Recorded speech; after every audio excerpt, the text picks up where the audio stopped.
اللہ کا احسان ہے کہ اس نے ہمارے اعمال کو مخفی رکھا۔ نامہ اعمال دنیا میں کھلے نہیں ہیں۔ لوگ نیکیاں نہ کرنے کے باوجود بھی ایک دوسرے سے نیکی کا گمان رکھتے ہیں، حسن ظن رکھتے ہیں، اور پھر اس حسن ظن، نیکی کا بھرم، اس بنا پر ہی کچھ نہ کچھ نیکیوں کا سلسلہ جاری رہتا ہے۔ اللہ کے اس کرم کو غنیمت سمجھیں اور روز قیامت اعمال کے کھلے جانے پر ننگے ہونے سے بچ جائیں۔ حقیقت یہ ہے کہ ہم قیام سیام برائے نام کرتے ہیں، بالکل نہ ہونے کے برابر، یا کرتے ہی نہیں ہیں، مگر لوگ پوچھتے ہیں کہ آپ نے لیلۃ القدر کا مشاہدہ کیا؟ آنکھوں سے آنسو نکل آتے ہیں، اپنے آپ میں ہی شرمندہ ہو جاتے ہیں، شرمسار ہو جاتے ہیں۔ پچھلی طاق راتوں کے حوالے سے مجھے بہت سارے سوالات موصول ہوئے۔ اکثر بہنیں تو مجھ سے پوچھ رہی تھیں کہ آپ نے لیلۃ القدر مشاہدہ کی؟ میری بہنوں، جتنا نیک آپ سمجھتے ہیں اتنے ہے نہیں۔ اگرچہ لیلۃ القدر کی علامات ہیں، مگر اس کا مطلب یہ نہیں ہے کہ جس نے علامات کو دیکھا تو لیلۃ القدر کا ثواب اسے ملا، ہرگز نہیں، بلکہ جس نے لیلۃ القدر میں عبادت کی اسے لیلۃ القدر نصیب ہوئی۔ اور اس کے لیے ہمیں کیا بتایا گیا ہے کہ آخری عشرے کی طاق راتوں میں تلاش کرو، پورا آخری عشرہ، اور پھر خاص طور پر طاق راتیں۔ جو عبادت کرتا ہے گویا لیلۃ القدر اس کے حصے میں ہے۔ سبحان اللہ! تو یہ اللہ کا احسان ہے کہ پتہ نہ بھی چلے نا، عبادت کر لیں تو کنفرم ہو گیا۔ اور یہ بھی اللہ کا احسان ہے کہ جس نے 21ویں کی طاق رات یا 23ویں کی طاق رات عبادت نہیں کی، غفلت میں، نیند میں یا لاپرواہی میں گزر گئی، اب اگر وہ کوشش کرے تو اللہ نے چانس رکھا کہ لیلۃ القدر اسے مل جائے، 25ویں کی رات، 27ویں کی رات، 29ویں کی رات۔ تو یہ اللہ کا کتنا بڑا کرم ہے، اور ہم اسے محدود کر لیں کہ جی مجھے تو لگا تھا 21ویں کی رات ہے، مجھے تو لگا تھا 23ویں کی رات ہے۔ یہ زیادتی ہے، ناانصافی ہے، تو اس سے بچا کریں، اور اس معاملے میں پیشین گوئیوں سے، رائے زنی سے بچا کریں، کوئی فائدہ نہیں ہے۔ اصل میں یہ رات اتنی قیمتی ہے کہ اسے ضائع کرنے کا کوئی چانس نہیں چھوڑنا چاہیے، کوئی رسک نہیں لینا چاہیے، بلکہ آپ کہیں کہ پورا رمضان equal to one night تو از لیلۃ القدر۔ من حرمہا فقد حرم الخیر کلہ ولا یحرم خیرہا الا محروم۔ جو اس کی سعادت سے محروم رہے وہ ہر بھلائی سے محروم رہا، اور اس کی سعادت سے بد نصیب ہی محروم ہوتے ہیں۔ تو 21ویں 23ویں نہیں گزار سکے تو 25ویں 27ویں کیپ ٹرائنگ، ہو سکتا ہے آپ کا مقدر ہو انشاءاللہ۔ اور یہ بھی بہت اہم بات ہے کہ ہر سال یہ بدلتی رہتی ہے۔ بعض لوگ سمجھتے ہیں کہ یہ صرف ایک ہی رات ہے ایوری ایئر، اس کی کوئی دلیل نہیں ہے، بلکہ یہ رات پورے عشرے میں منتقل ہوتی رہتی ہے، طاق راتوں میں بدلتی رہتی ہے۔ اس حوالے سے دلائل ہیں۔ بعض علامات کو دیکھتے ہوئے جو رسول اللہ صلی اللہ علیہ وسلم نے بتائیں، تو صحابہ نے 21ویں کی شب کو بھی لیلۃ القدر قرار دیا، جیسے ابو سعید خدری کے حوالے سے مسلم میں ہے، مطرنا لیلۃ 21، 21ویں رات بارش ہوئی اور مسجد میں رسول اللہ صلی اللہ علیہ وسلم کے نماز پڑھنے کی جگہ میں پانی ٹپکا۔ تو جب آپ صبح کی نماز سے فارغ ہوئے، میں نے آپ کے چہرہ مبارک کی طرف دیکھا تو پانی اور مٹی لگی ہوئی تھی۔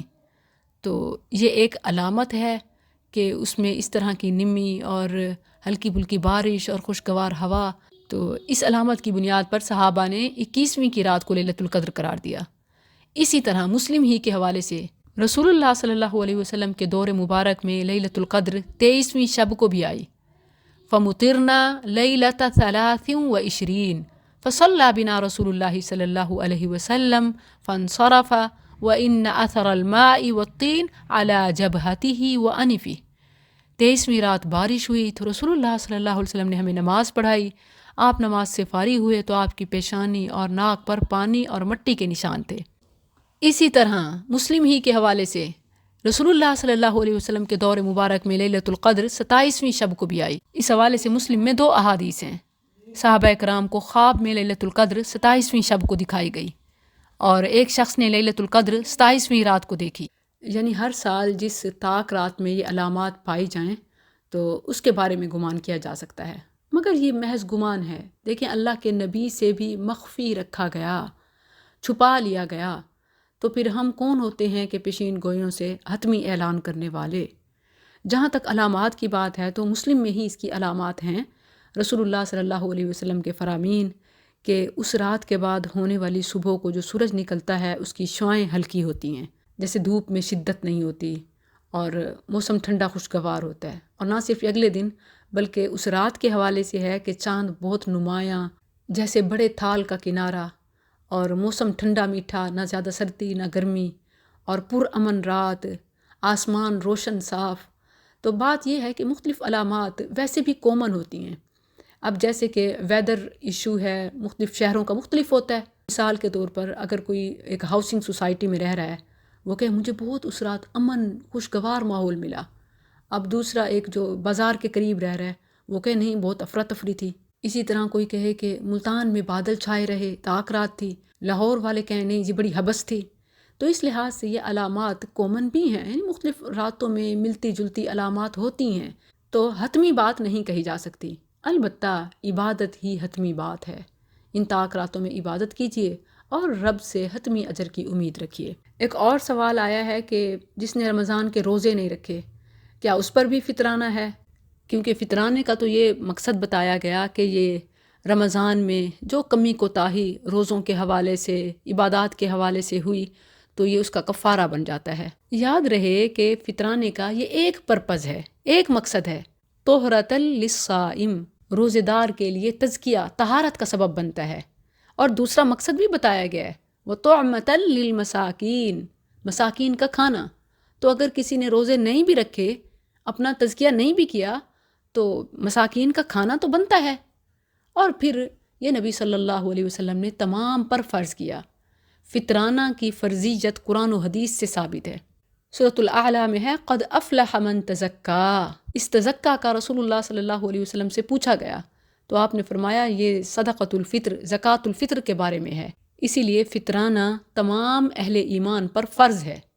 خواہ روزے نہیں رکھے، نمازیں نہیں پڑھی، وہ ایک الگ گناہ ہے، وہ الگ فرض میں خیانت کا مرتکب ہے، گناہ گار ہے، لیکن اس کا مطلب یہ نہیں کہ ایک کام نہیں کیا تو دوسرا بھی نہ کریں۔ فطرانہ الگ سے فرض ہے، اور اس کے لیے زکوٰۃ کی طرح صاحب نصاب ہونا بھی شرط نہیں ہے۔